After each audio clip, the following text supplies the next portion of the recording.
नमस्कार, आप देख रहे हैं डॉक्टर साहिब, आपके साथ मैं हूं मुस्कान और आज मेरे साथ मौजूद हैं डॉक्टर अमिताभ बंका। दर्शकों, आपको बता दें कि ये बिहार के जाने-माने फेफड़ों से जुड़े विशेषज्ञ हैं। सर नमस्कार, बहुत-बहुत स्वागत है आपका।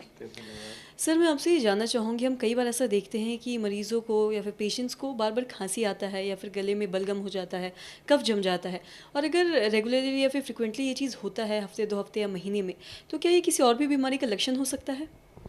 देखिए, खांसी की जब बात करें तो खांसी 2 तरीके के होते हैं, एक सूखी खांसी होती है और एक बलगम वाली खांसी होती है। अब दोनों का अपना-अपना स्पेक्ट्रम है, दोनों के अपनी-अपनी बीमारियों का कारण हो सकता है। तो सबसे पहले बात करते हैं सूखी खांसी की।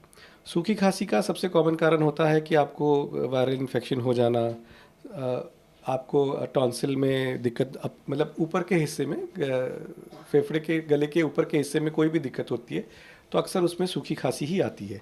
बलगम थोड़ा कम आता है या बहुत ज़्यादा इन्फेक्शन होने पे ही आता है।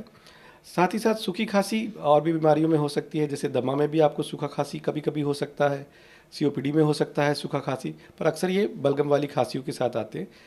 फिर एक डिज़ीज़ है जिसको हम लोग इंटरस्टिशियल लंग डिज़ीज़ बोलते हैं, जिसमें बेसिकली अगर लेमन की भाषा में बात करूँ तो फेफड़े सिकुड़ने लगते हैं। तो इसके अंदर भी अक्सर मरीजों को सूखी खांसी आती है। ये एक ऐसी बीमारी है जिसका इलाज बहुत इनिशियल स्टेज पे किया जाए तो संभव है, बट अगर ये बहुत आगे बढ़ जाए या बहुत ज़्यादा लास्ट स्टेज पे हो तो इसका इलाज बहुत अच्छा हमारे पास अभी संभव नहीं है। तो हाँ, थोड़ा हम लोग को इसका ख्याल रखना पड़ेगा। बाकी खांसी के में दिक्कत में निमोनिया हो सकता है, ट्यूबरकुलोसिस हो सकता है, आपको कैंसर हो सकता है। तो ये सब भी कारण हैं। अगर आपको खांसी हो रही है, बार-बार हो रही है, तो आप ज़रूर से ज़रूर उसका आप इवैल्यूएशन कराएँ।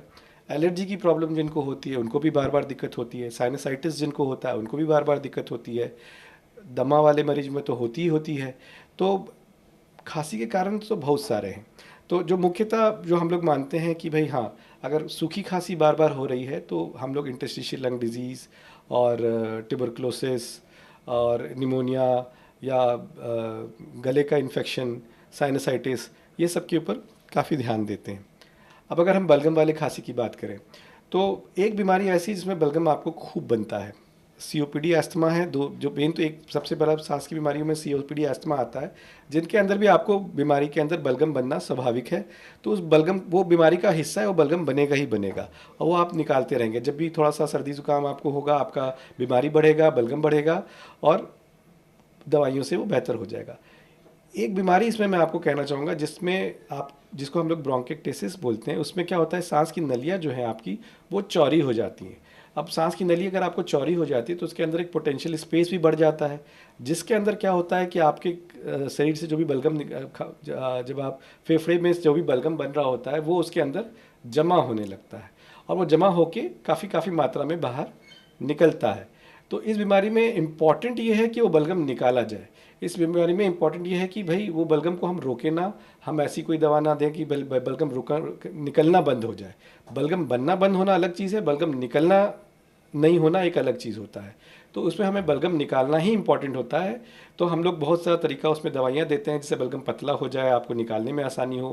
पोस्चरल ड्रेनेज हम लोग एक तरीका होता है जिसमें हम लोग शरीर को तरह-तरह के पोजीशन पे रखते हैं जिससे ग्रेविटी के थ्रू आपका बलगम जो है वो निकल जाए। तो अगर आपको बार-बार बहुत ज़्यादा बलगम वाला खांसी आ रहा है तो हो सकता है कि आपको ब्रोंकिक्टिसिस हो। बाकी फिर अगेन निमोनिया है, कैंसर है, इन सब बीमारियों में आपको बलगम हो सकता है। कई मरीज कहते हैं कि सुबह में बहुत ज़्यादा बलगम निकलता है। तो 2 तरह की बीमारी हैं जिसमें मुख्यतः मैं बताना चाहूँगा कि सीओपीडी और साइनसाइटिस, इसमें आपको अक्सर सुबह में बलगम ज़्यादा निकल रहा होता है। कि होता क्या है कि रात भर का जो बलगम है वो फंसा रहता है, जमा रहता है, तो जब आप सुबह उठते हैं तो आप उसको निकालते हैं। दमा में अक्सर रात में दिक्कत ज़्यादा होती है। तो ये कुछ बीमारियां हैं जो मतलब अगर खांसी आपको बार बार आ रही है तो आपको सोचना चाहिए और उसके ऊपर ज़रूर आगे हम लोग को इवैल्यूएशन करना चाहिए, उसका जांच करना चाहिए ताकि कारण का पता कर सकें हम लोग। सर बहुत बहुत शुक्रिया तमाम जानकारी देने के लिए। तो आशा करते हैं दर्शकों की जो तमाम जानकारी है आपके लिए लाभदायक रही हो। तो आज की इस वीडियो में इतना ही। अगर आपने अब तक हमारे चैनल को सब्सक्राइब नहीं किया तो तुरंत कर लें। साथ ही हमारे फेसबुक पेज को लाइक करें। वीडियो देखने के लिए आपका धन्यवाद।